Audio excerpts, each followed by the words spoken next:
BJP প্রার্থী দিলীপ ঘোষের নিশানায় এবার ইলেকশন কমিশনকে মেশো বলছেন এবং তাকে যে নোটিশ দেওয়া হয়েছে, তাকে যে শোকজ করা হয়েছে, সেই শোকজের পরেই এবার কমিশনকে নিশানা দিলীপ ঘোষের। আমার অবাক লাগলো, একটা চিঠি দিতে 10 জন গেছে টিএমসির। ভাই কি এমন হয়ে গেছে? সকালে উঠে মেসোর বাড়ি দৌড়েছো তোমরা, যখন রাস্তাঘাটে দাঁড়িয়ে কার নামে কি না বলেছো। আমরা তো মেসোমশাইয়ের কাছে যাই না যে মেসোমশাই কান মুলে দিন। আজকে পারছো না রাস্তায় রাজনীতি করতে, তাই ইলেকশন কমিশনের কাছে যেতে হচ্ছে। যাও, ঠিক আছে, আমরাও আইন মেনে কাজ করি। যারা রাজনীতির ময়দান ছেড়ে দিয়ে আজকে ছুটে যাচ্ছেন, যারা কোনোদিন রাজ্যপালের কাছে যেত, রাজ্যপালকে গালাগালি তো, তারা রাজ্যপালের কাছে চা খেতে যাচ্ছে, ইলেকশন কমিশনের কাছে যাচ্ছে। কেন ময়দানে লড়তে পারছো না? দিলীপ ঘোষকে পাল্টা উত্তর, পাল্টা কটাক্ষ তৃণমূল কংগ্রেসের মুখপাত্র শান্তনু সেনের। দিলীপ ঘোষ স্বভাবসিদ্ধ ভঙ্গিতে আরও একবার বাংলা তথা ভারতবর্ষের একমাত্র মহিলা মুখ্যমন্ত্রী মমতা ব্যানার্জির বিরুদ্ধে অশ্রাব্য কথা বলায় model code of conduct violation হল। তৃণমূল কংগ্রেস তার বিরুদ্ধে প্রতিবাদ জানালো। সে বিষয়ে বক্তব্য রাখতে গিয়ে দিলীপ ঘোষ নির্বাচন কমিশনকে আক্রমণ করে মেসোমশাই বলে ব্যঙ্গ করে আরও একবার model code of conduct violate করলেন।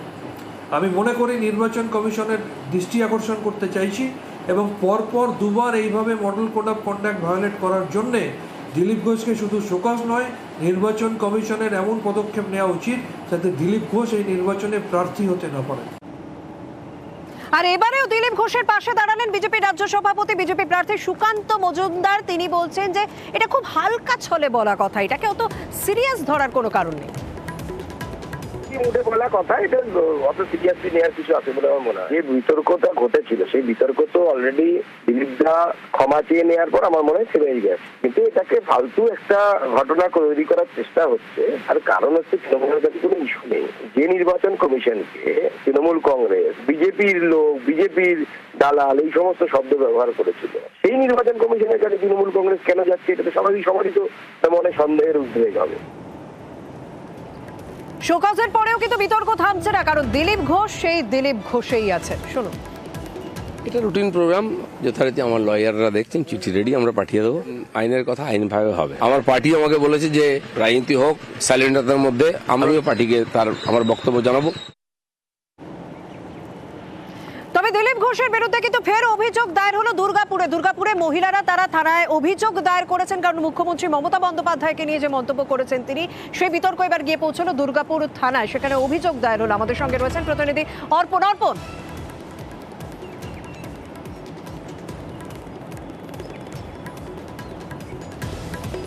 আমরা কথা বলবো আমাদের প্রতিনিধির সঙ্গে। তবে আরো একবার জানিয়ে রাখি, দিলীপের বিরুদ্ধে ফের পুলিশে অভিযোগ, দুর্গাপুর থানায় অভিযোগ দায়ের মহিলার।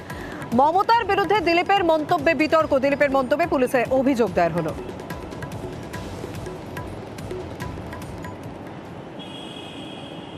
আমি দুর্গাপুর থানায়।